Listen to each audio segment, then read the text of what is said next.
Kisah pemuda kaya, anak bos besar, pemilik 73 perusahaan, yang menjadi cleaning service. Episode 268. Kaori, yang diantarkan Kenshin untuk masuk kerja, ia pun berpamitan ke mamanya. "Ma, Kaori berangkat dulu ya." Mamanya pun menjawab, "Hati-hati Kaori," sambil beliau melihat putrinya yang naik mobil. Kenshin pun demikian, berpamitan pula. Sampai akhirnya, mereka pun berjalan, meninggalkan mamanya. Di tengah perjalanan, Kaori lalu bilang, "Oh ya Sai, baru kali ini nih, aku naik mobil kamu. Ternyata luas ya dalamnya, kursinya lebar, bisa muat 3 orang nih." Kenshin yang mengemudi, ia pun menyahutnya, "Iya Kaori, sepertinya emang bisa." Lalu Kenshin bertanya, "Oh ya, kamu mau dengerin musik nggak?" Kaori menjawab, "Emang kamu punya nih?" Kenshin menyahut, "Itu kamu putar sendiri aja. Kan tinggal sentuh layarnya." Kaori melihatnya, ia pun menekannya, dan langsung menyala. Setelah itu, terkejutlah Kaori, ketika melihat gambar, yang menjadi latar musiknya, adalah fotonya, yang dulu sedang berselfie, di dekat mobil ini. Kaori pun langsung bilang, "Ih, kamu ini nakal banget ya. Fotoku masih disimpan aja. Ayo kasihkan aku, mau ku hapus semua, bikin malu nih anak, dimasukin layar segala." Kenshin menjawabnya, sambil ia tertawa, dan juga tersenyum. Kemudian ia bicara, "Loh, kan yang itu, kamu yang mau sendiri, selfie-selfie di mobilku, masa nih nyalahin aku?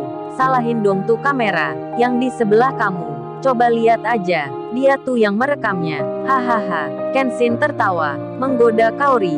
Kaori pun membalas, "Ah, dasar kamu ya, pasang kamera nggak bilang-bilang. Kamu emang nih babe, suka ngerjain aku."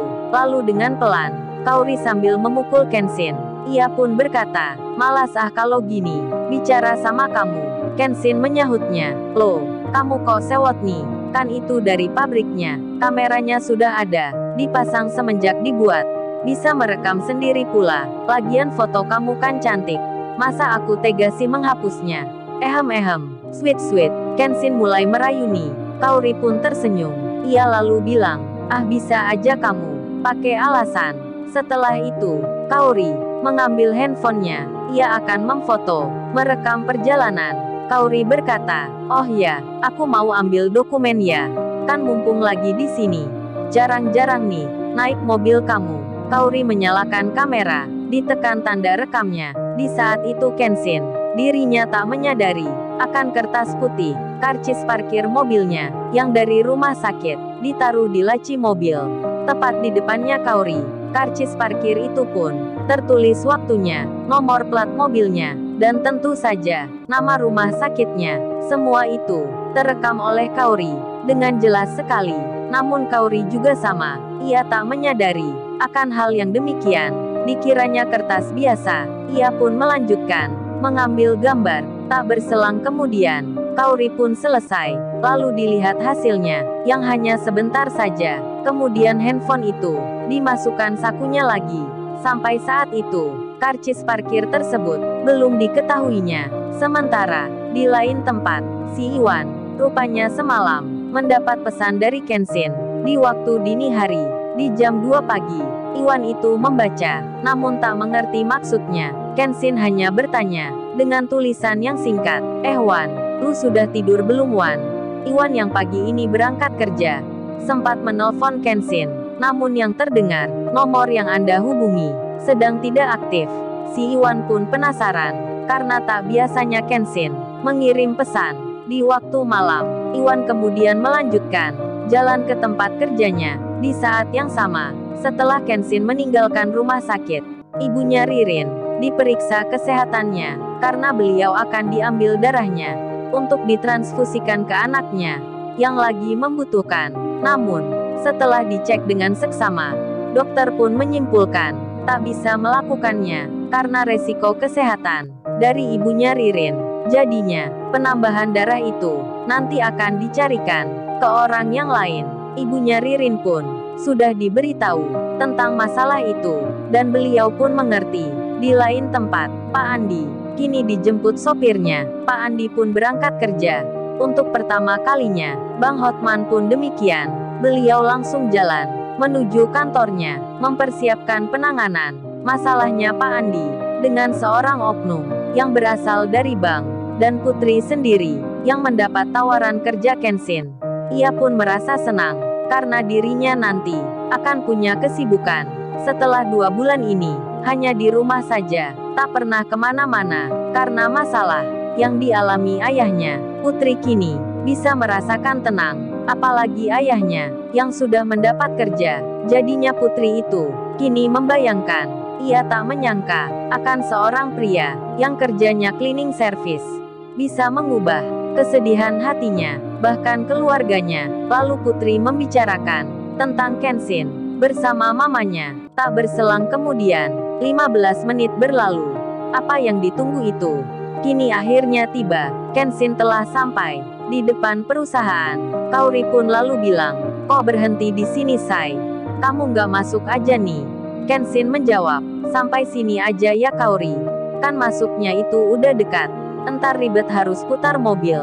Lagian kan nggak enak juga dengan security-nya. Masa nganterin kerja aja sampai masuk ke dalam?" Kaori menyahut, "Iya deh, aku mengerti. Pasti bukan itu alasanmu. Kamu hanya belum siap aja kan? Kalau entar dilihat banyak orang nganterin aku kerja ini, apalagi dilihat staf perusahaan, pasti kamu merasa nggak enak. Jadi gak apa deh, sampai sini aja. Kan aku tadi cuman tanya, mengetes kamu saja." Kenshin tersenyum sambil ia bertanya, "Terus entar Kaori, kamu pulangnya gimana?" Kaori menjawab, "Kan di dalam ada ayah. Ya pulang sama ayah dong."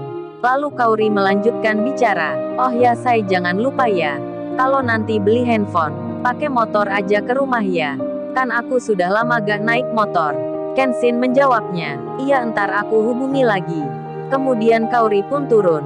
Ia masuk ke perusahaan, menuju tempat kerjanya. Kenshin setelah itu melajukan mobilnya, mengarah pulang. Di waktu yang demikian, Sirena Larrazati, yang kemarin marah ke Yudis, ia pun kini tak mau menerima teleponnya.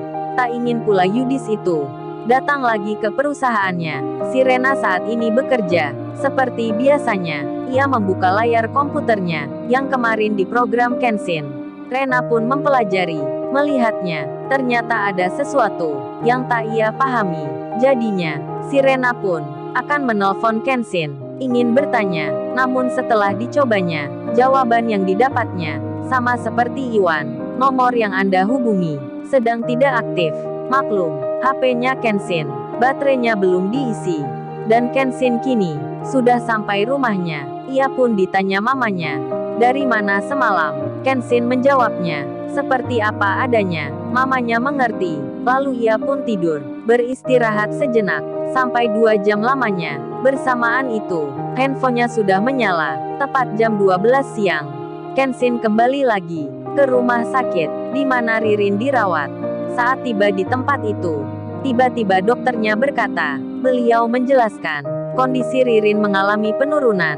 Ia harus menerima suntikan darah yang sama dengannya. Namun di rumah sakit saat itu, kebetulan lagi tak tersedia. Dokternya pun bilang, kalau harus segera, cepat mencari orang yang mau menolong, menyumbangkan.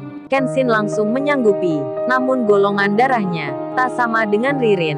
Hingga diputuskan, Kenshin akan mencari saja orang yang dikenalnya. Barangkali ada yang sama dengan darahnya Ririn. Kenshin itu pun mulai menelpon satu-satu orang yang ada di handphonenya. Mulai dari adiknya, teman sekolahnya, teman kerjanya, teman dekatnya, bahkan nanti kekasihnya sendiri. Lalu, bagaimana kisah selanjutnya?